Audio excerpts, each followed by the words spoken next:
Good morning, beautiful friends.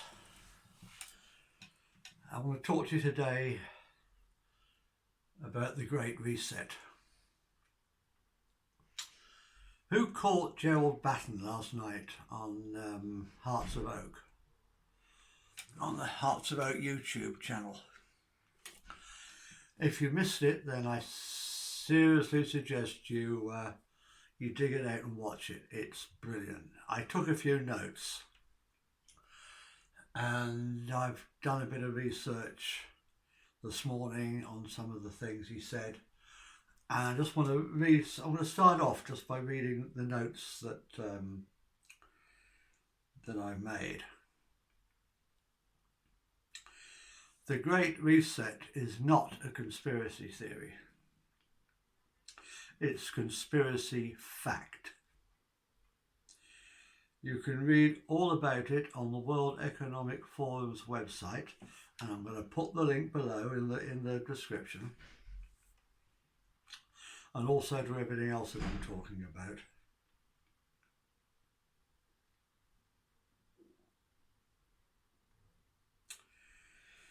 And you can read about it in Klaus Schwab's book, The Great Reset.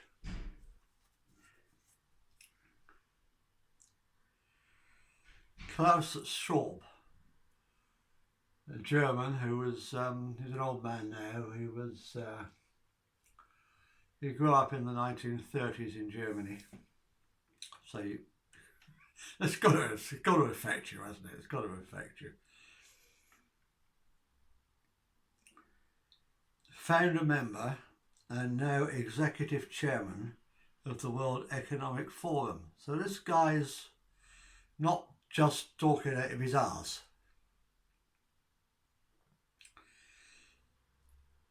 The World Economic Forum was set up in 1971, the same year that the USA dropped the gold standard and moved to fiat currency. Now, Rachel Elnaugh, and I'm very, very sorry if I'm pronouncing your name wrong, Rachel. I shall spell her surname for you. Elnaugh. Now, she made a very, very interesting YouTube program about a week ago where she read excerpts from Schwab's book with commentary. It's been taken down from Facebook, but it's probably still on YouTube. See if you can watch it. It's absolutely brilliant. It's about half an hour. I mean, she's a lovely lady and very intelligent.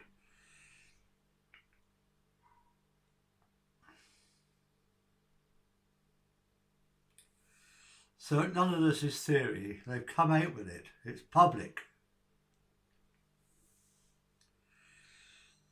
The World Economic Forum is funded privately by the world's richest 1,000 multinational corporations. Corporations such as Amazon, Apple, Google and Facebook. So you want to know why Facebook's censoring everything? Why only certain things come up now in Google searches?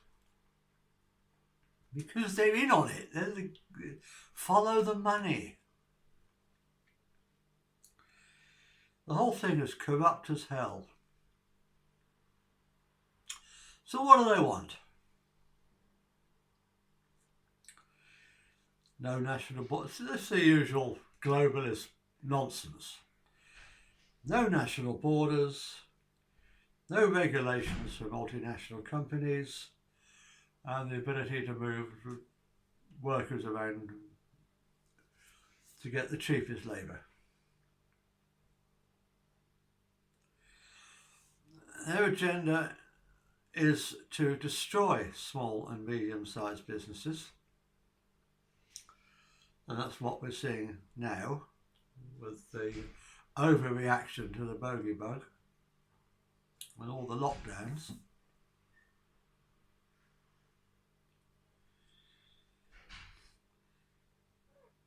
so that the huge corporations can take the business.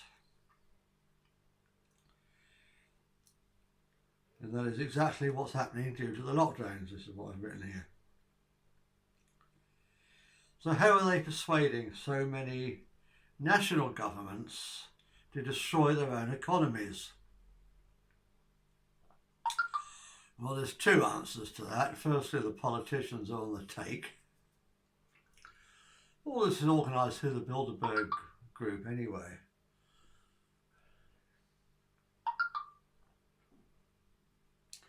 And the other answer is credit. The countries who carry the greatest national debt are the ones most likely to do as they're told.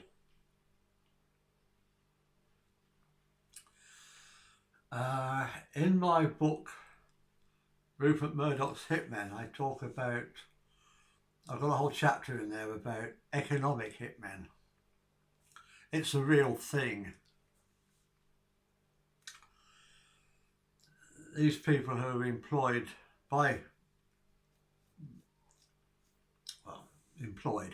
no one's going to admit to who's employing them, to go to other countries, persuade them to take on debt that they can't afford, and then blackmail them. So now it's happening, the same principle on a bigger scale.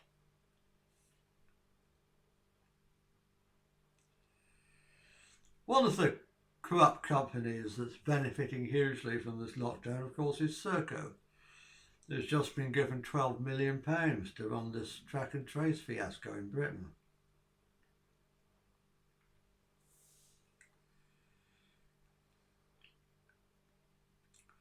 In theory, the World Economic Forum's aims are benevolent, protecting health, ramping up social protection, protecting jobs in SMEs, small medium-sized enterprises. Yeah, well, they're not doing that very well, are they? And making macroeconomic policies work for people. Promoting peace and good governance? Sorry, but those things are none of their business. Those things belong in the realm of national government, elected representatives. And good governance, that means that they are setting themselves above national governments, telling them how to govern their countries. No!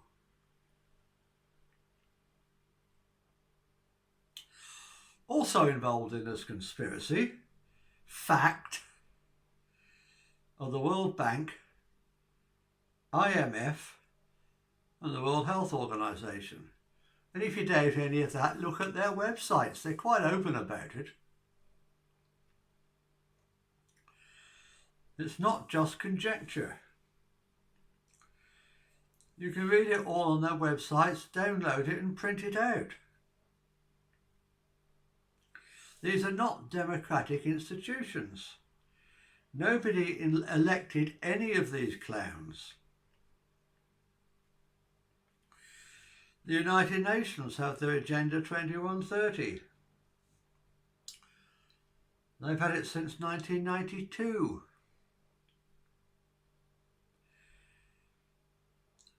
The agenda to centralise world resources.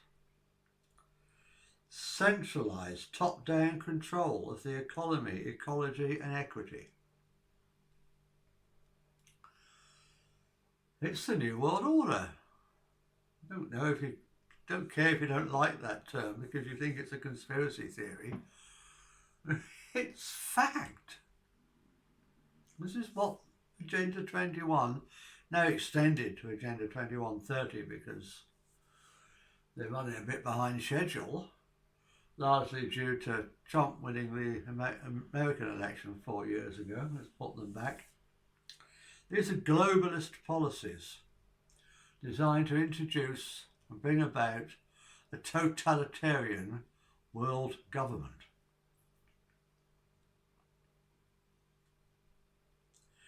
The Great Reset, and this is from their website, the Great Reset involves forming a world digital currency and a universal basic income, which will have strings attached. They want to control what you spend it on. There may even be an expiry date, so you can't save it. Either that or negative interest rates encouraging you to spend quickly, where the banks charge you for holding their money. I'm not making this stuff up. Christine Lagarde, President of the European Central Bank, was talking about this just last week. And in America, they're trying to bring through this Banking for All Act, which will give certain people a digital wallet and a universal basic income. It's all being pushed through by that is being pushed through by the Democrats in America. Democrats, there's nothing democratic about them, is there? It's calling themselves Democrats, it's in Orwellian newspeak where everything is backwards. This is happening now in China. The party knows exactly what everyone is doing through mass surveillance, and if it doesn't approve, it restricts people's access to their digital wallets. And it's not a new idea. It was first suggested by C.H. Douglas in his 1931 book, The Monopoly of Credit. Anyway, that's just the notes I made. Money is about to get screwed.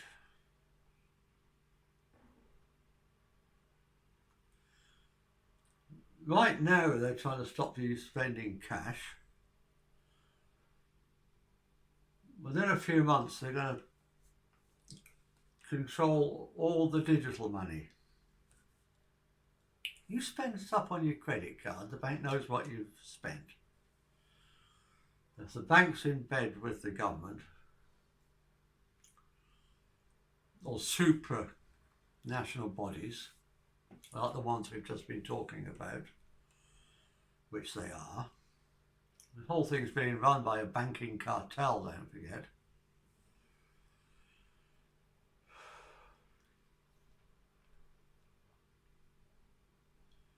And they'll soon be able to say, no, you can't spend that money on that. We don't approve. The party doesn't approve. Oh, George Orwell would love this. It's everything he's been talking, everything he spoke about, everything he wrote about is coming true. So what can we do about it? Well, I think trying to control governments and supranational bodies is going to be a bit difficult. I've been saying this for a long time. They're completely out of control.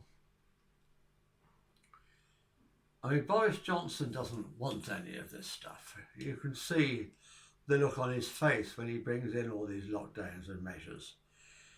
He's squirming inside, but he's either been bought or threatened or a bit of both.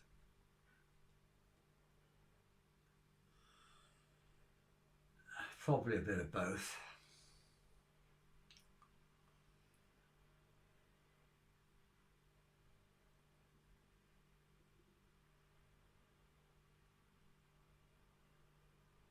I don't think we can stop it. But that doesn't mean there's nothing we can do. There's a very great deal we can do. And it's something that doesn't involve governments or supranational governments. It's something that governments can't touch. And I've been writing about this also for a long time.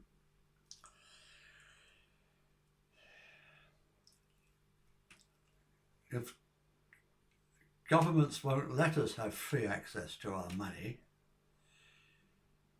and do what I've been saying for years, drop money, stop using money, we don't need it. I talk about the game we did not devise, that's based around money. Governments and these supranational corporate bodies control us through money and debt.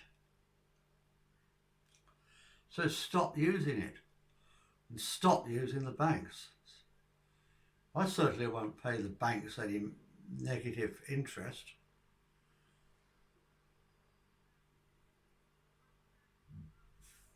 Which of course is what you're paying every time you borrow money.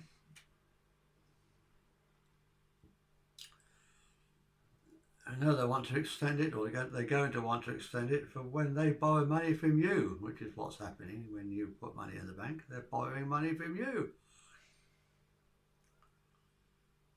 to invest, which is how they used to be able to afford to pay you interest, because they've invested your money.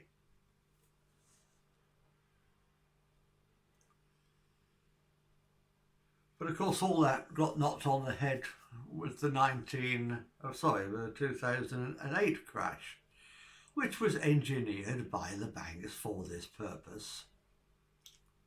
Didn't just happen. This thing's been unfolding for a long time. So let's move to a free gift economy, as I describe in my book, Love Not Fear, a new paradigm for the 21st century. I mean, they are playing, the governments of the world are playing right into my hands, because I want us to give up money. And the more that the governments and the banks make it hard for us to use money, the more incentive we have to say, shove your money,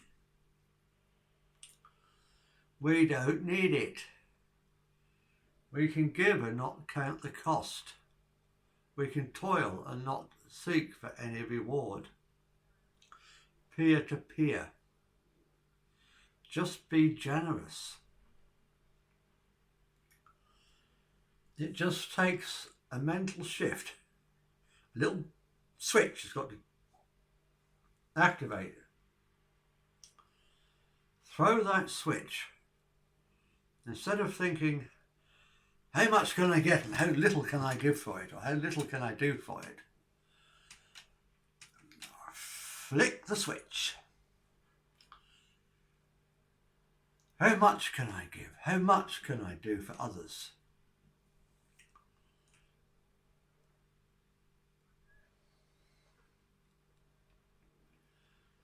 If we all focus on helping the Joneses keep up with us, it's as simple as that.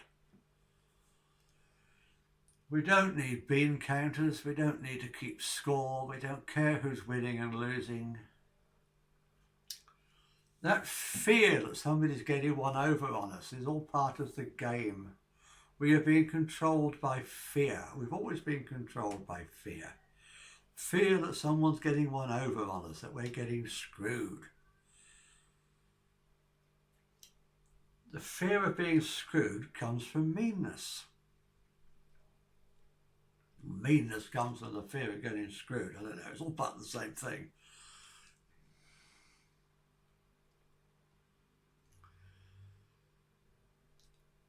But if you flick the switch, you no longer care whether you're getting screwed.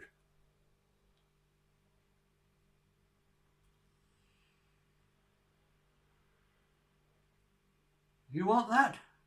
Yeah, fine, have it. Have some more. That's all we have to do. And everything changes. And their pack of cards comes tumbling down. and there's nothing they can do about it. So that's it, folks, for today. Things to think about. I will put the links down below. The links to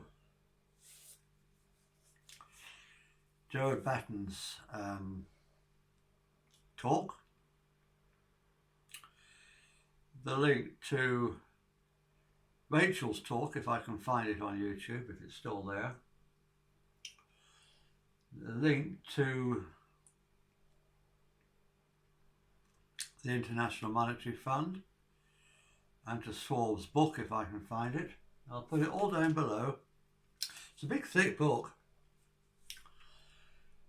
and one thing that's quite interesting, by the way, before I close, if you find the Heart of Oak's Gerard Batten thing, on there he's printed out Agenda 2130. It's that big, thick wad of papers. It's a real tangible thing, folks. It's not a conspiracy theory. Okay. I think I've made that point now. Take care. Namaste.